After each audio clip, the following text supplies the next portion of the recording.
So picture this. You are sitting in a totally quiet, dimly lit room. And if you listen closely, you can almost hear this highly rhythmic, organic scratching sound, like a reed stylus just dragging intensely across a rough piece of parchment. Right. Very tactile. Exactly. It's the 7th century, and someone is painstakingly, letter by letter, recording a text. Now, I want you to hold that image in your mind, but imagine that scratching sound slowly morphing. It deepens. It steadies out. Seamlessly, it transforms into this deep, rhythmic, high-tech hum of a high-end server room. Like rows upon rows of machines, subtle glitches pulsing underneath, processing just unimaginable amounts of data. Yeah, that is, I mean, it's a completely jarring transition to make in your mind. It really is. You're moving from the sheer physical labor of ancient ink to the pure, invisible mathematics of modern information processing, but honestly, that transition perfectly captures the true scale of what we are unpacking today. It does. Because we have a highly specific mission for today's deep dive. We are exploring the introduction chapter of a book by J.R. Ahmed. It's called The Algebra of Revelation. Yeah. And the premise here, well, it's going to completely upend how you view ancient history. We're exploring this massive paradigm-shifting argument. What if one of the most studied, memorized, scrutinized ancient texts in human history, the Quran, isn't just a book in the traditional sense? Right. Not just literature. Exactly. What if it is actually a highly advanced operating system, perfectly preserved, and just sitting there waiting for humanity to develop the right software to finally decode it? And we should probably establish right away that when Ahmed uses the term operating system, it's not a loose poetic metaphor. Oh, not at all. No, the book treats the text with the exact same empirical rigor a systems engineer would apply to a massive, complex code base. Yeah. But to understand the engineering, we first really have to understand the history. So I am going to step into the role of the empiricist here for a minute. Okay, the custodian of history. Let's hear it. Right, acting as the custodian of history. So for over a millennium, traditional scholars have done something historically incredible. In their study of the Quran, they encountered these very specific structures called the al-Muqatta'at. The disconnected letters? Exactly. 14 isolated, disconnected Arabic letters. Combinations like Alif Lam Mim or Kaf Ha Ya Ain. And they sit right at the very beginning of 29 different chapters. Just standalone letters. Yeah, they do not form recognizable words. And historically, the traditional scholars looked at these and essentially declared them unfathomable mysteries. Yeah. Like, they're known only to the divine. Which, if you look at the mechanics of information preservation, that was an incredibly consequential decision for the survival of the text. Because by declaring them untouchable, they inadvertently enacted what Ahmed calls a 1,400-year safety protocol. Yeah. These scholars became the trustees of the signal. Because think about everything that happens over 14 centuries. You have shifting political empires, massive theological biases, evolving linguistic trends. Right, languages change constantly. Exactly. Human nature usually overwrites history to suit its current needs. But because these specific letters were locked away in a conceptual quarantine labeled "Do Not Touch," nobody tried to guess their meaning. Nobody tried to permanently change the text. Every alif, every lam, every mim survived exactly as it was originally broadcast. The exact hardware of the text was preserved flawlessly. It's an unparalleled feat of archival integrity. I mean, truly. It is, but, okay, I have to challenge the historical narrative here a bit. Sure. Preserving the hardware is amazing, but let's be entirely real. Isn't calling something an unfathomable mystery just a polite historical way of saying, well, we have absolutely no idea what this means, so we're giving up? I mean, yeah, I see why you would frame it that way. But if we adopt the perspective of a systems engineer, the rationalist view that giving up wasn't a failure of intellect. No, it was a necessary air gap.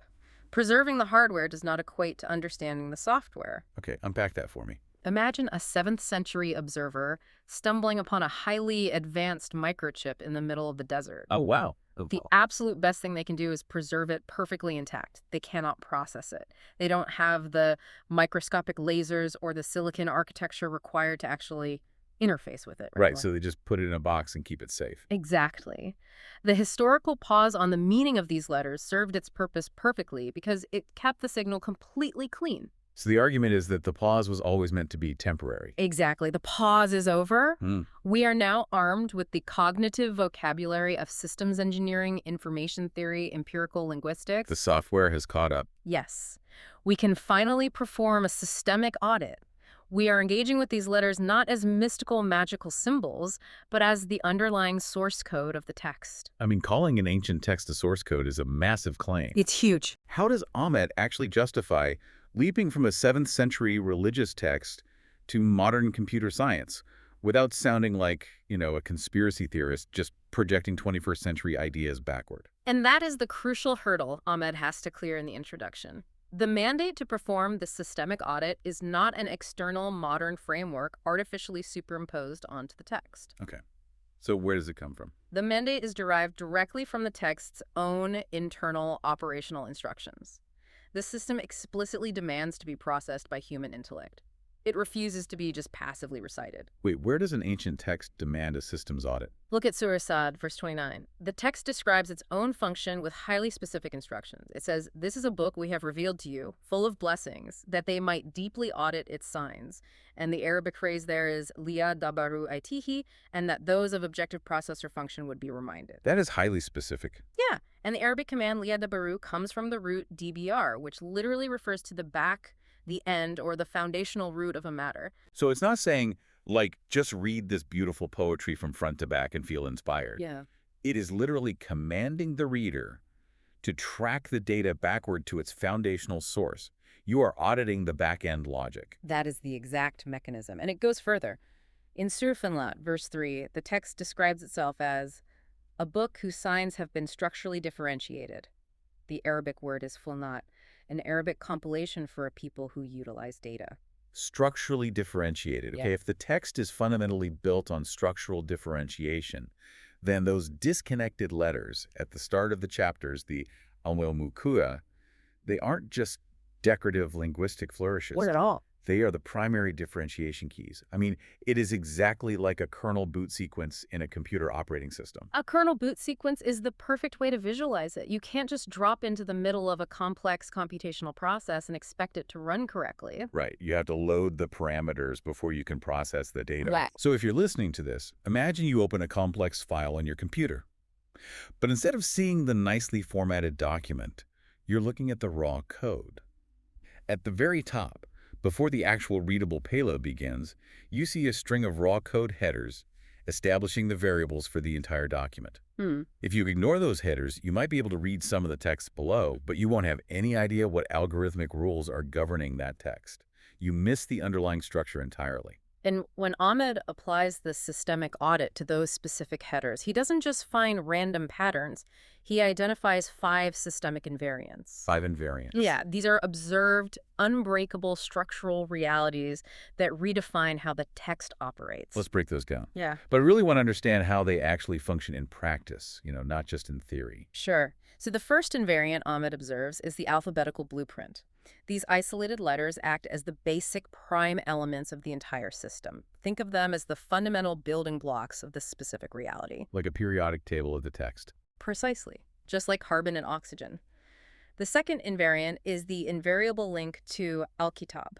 Okay, which usually means the book, right? Traditionally, yes, al-kitab is translated simply as the book. But Right. in this system's framework, it is defined much more precisely as the differentiated data stream. Oh, that's a big shift. Huge shift. What Ahmed noticed is that almost every single time these isolated letters appear, they are immediately followed by a direct reference to al-kitab. That link mathematically confirms that the letters are functioning as the metadata headers for the systemic laws about to follow in that specific chapter. So the header literally announces the parameters of the data stream before it begins. Yes. Okay, but what happens when the headers change? Because sometimes it is just one letter, like quaff, and sometimes it's a massive cluster of 5 letters. And that variation is the third invariant protocol complexity. And it is incredibly elegant. How so? Well, think about why a massive video file compresses and processes differently than a simple text document. The processing load is way different. Exactly. Ahmed points out that the number of letters in a header directly correlates to the algorithmic complexity required to process the subsequent data. A one-letter header implies a focused singular parameter. Makes sense. But a highly complex 5-letter sequence means the reader has to track 5 independent variables simultaneously through the entire payload of that chapter. Wow. It is literally telling your brain how much processing power it's going to need for the chapter ahead. Which necessitates the 4th invariant, which is the calibration of attention. Encountering these letters forces a hard reset of the observer's cognitive processor. Like a systemic alert. Yes. It jolts the mind out of reading standard narrative and prepares it to receive high-level root code data. Okay, and the 5th. Finally, the 5th invariant, cross-referencing the signs. Because these letters are fixed variables, they serve as the foundational keys that allow for absolute internal consistency across the entire operating system. You use them to cross-check data from one chapter to another. Okay, stop right there for a second. Yeah. A periodic table of text, algorithmic complexity, systemic alerts. This is where I have to push back a little, because this sounds incredibly rigid. We are talking about a sacred text that has guided human morality, emotion, and spirituality for centuries. Are we reducing the deeply human experience of engaging with this text to a machine processing cold data? Like, does the text really view the human mind, with all our intuition and nuance, as just a silicon chip? You know, it is a completely natural reaction to feel defensive about the human element there, but what is so fascinating is that the text anticipates this exact friction. It does. Yes. We are not imposing a cold modern concept onto the human mind. The text explicitly uses terms for our human faculties like al-fida and al-aql. What do those mean in this context? Ahmed points out that these terms essentially translate to the cognitive processor. The text fundamentally treats our human faculties of perception, rational analysis, and logic as advanced data processors. They were designed explicitly to interpret the signs of both the physical universe and the text itself. So it's not diminishing the human experience at all. No, not at all. It is arguing that human intellect isn't a biological accident. It is the highly tuned hardware required to run this specific software. Exactly. It elevates human logic to its highest possible function. But to actually run that software, you can't just use intuition. You need the right tools. You need what Ahmed calls the auditor's dashboard. Right, a vocabulary reboot. Because if we're going to perform this level of systemic data processing, we really cannot use culturally loaded definitions. The absolute core of that dashboard is understanding the header payload architecture. Okay, break that down for me. The isolated letters, the headers, establish the conceptual variables. The verses that follow them are the payload. The payload provides the detailed narrative or the natural law, but it operates strictly within the conceptual parameters set by the header. Okay. And to understand the header, Ahmed introduces the concept of the phonosemantic prime. Now, this is the concept that really forces a perspective shift. Because traditionally, when we study languages, we think of whole words as the base of meaning. Or, in Arabic, maybe a 3-letter root word. Right. But Ahmed argues that you have to go deeper. The smallest indivisible unit of meaning in this system is a single letter, a prime, like the letter mim or nun. Think of it like physics. We used to think atoms were the smallest unit of matter, right? Until we discovered quarks. Oh, great analogy. A phonosemantic prime operates exactly like a mathematical variable in an equation. It carries a fixed, unyielding conceptual constant. If you define what the letter mim means systemically, it must hold that exact conceptual weight everywhere it appears. It cannot morph based on the surrounding context. Exactly. It is invariable. But wait, that creates a massive problem for centuries of linguistic scholarship. Oh, yes, it does. If these letters are fixed variables and the text is a perfectly engineered operating system, why do the traditional translations sitting on our bookshelves feel so full of ambiguity, metaphor, and contradiction? Ahmed diagnoses that problem as semantic displacement.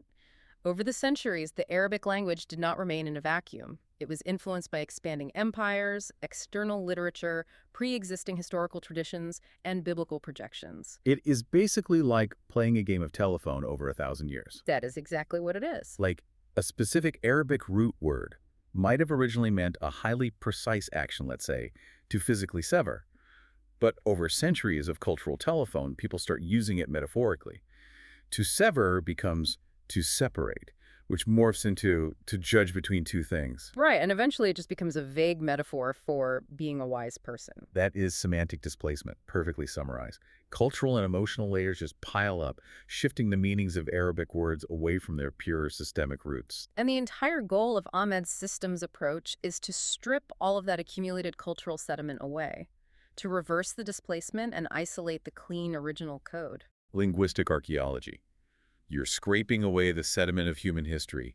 But how do you prove you've actually found the original code? I mean, how does Ahmed prove he isn't just inventing a new modern interpretation that just happens to sound highly technical? He proves it through incredibly unforgiving analytical standards. This is where the audit shifts from a theory into a hard science, relying on negative constraint and the falsifiability protocol. Walk me through how negative constraint actually works in practice. Show me the math. Okay, so negative constraint is the analytical practice of defining what a letter or term cannot mean. Instead of guessing at a definition based on context, you ruthlessly eliminate all the impossible or contradictory definitions. Process of elimination. Yes, you keep narrowing the field until you are left with the only logical, internally consistent truth. Give me a hypothetical example of how that falsifiability is applied. Like, how strict is this? Let's imagine you are auditing a specific three-letter root word. In traditional translations, because of that semantic displacement we talked about, this word might be translated as mercy in one chapter, womb in another chapter, and relationship in a third. And traditional linguistic scholarship just accepts this.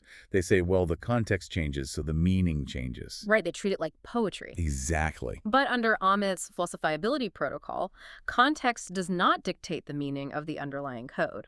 The phonosemantic primes dictate the meaning. So you must find the single, unbroken conceptual constant that perfectly plugs into every single instance of that root word across the entire text without breaking the logic of the sentence. Now. You might propose that the root actually means an enveloping protective matrix. And then you have to test it. You have to test it against the entire data set. You plug an enveloping protective matrix into the verse about mercy, it works. You plug it into the verse about a mother's womb, it works. You plug it into the verse about human relationships, it works. Okay, but what if it doesn't? What if a root word appears 3,000 times in the text, and your proposed definition works flawlessly in 2,999 verses, but it creates a logical contradiction in one single verse? If it contradicts the internal logic of the text in even one single verse, the definition fails the falsifiability protocol. It is mathematically flawed. Just completely thrown out. You throw it out or you refine it and you start the audit all over again. You are not allowed to say, oh, it's just a poetic exception in this one verse. A perfect operating system does not allow for localized exceptions. I mean, that is an impossibly high standard. You are treating human language with the exactitude of a physics equation. And the fact that the text holds up to that standard is what makes the systemic audit so compelling. It proves the engineering is real. Yeah, when you lay it out like that, it really does instill a sense of absolute awe. Just thinking about a text structured with that level of relentless, unbreakable precision. When you finally see that alphanumeric logic revealed, it's honestly like a static glitch, just suddenly resolving into a pure, shimmering harmonic tone in your mind. That's a great way to put it. The signal is finally clear. Okay. So let's pull this all together for you, the listener. We started this deep dive exploring the ancient scholars, sitting with their rough parchment, encountering these mysterious disconnected letters. For 1,400 years, they enacted an ingenious safety protocol. They treated them as untouchable secrets. And in doing so, they perfectly preserved the hardware. They preserved the metadata headers of a divine operating system. But what J.R. Ahmed's The Algebra of Revelation argues is that the pause is over. We finally have the vocabulary. We do. We have information theory, systems engineering, the falsifiability protocol. This framework radically shifts how we engage with information.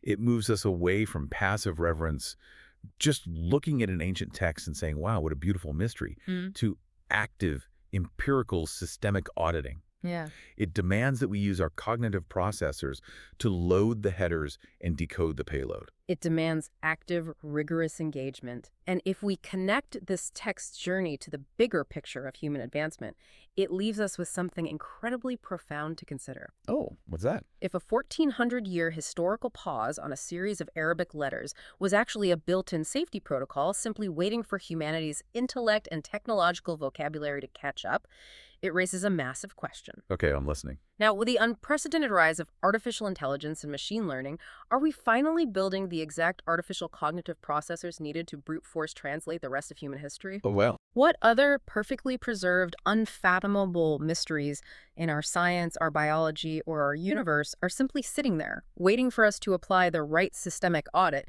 to finally decode their source code? What an incredible thought. The source code might be everywhere, and we are just now learning how to read the headers. We have gone from the scratch of a 7th century stylus to the hum of a high-tech server room, and honestly, I feel like we are just booting up the system for the very first time. Keep your processor sharp and keep auditing the world around you.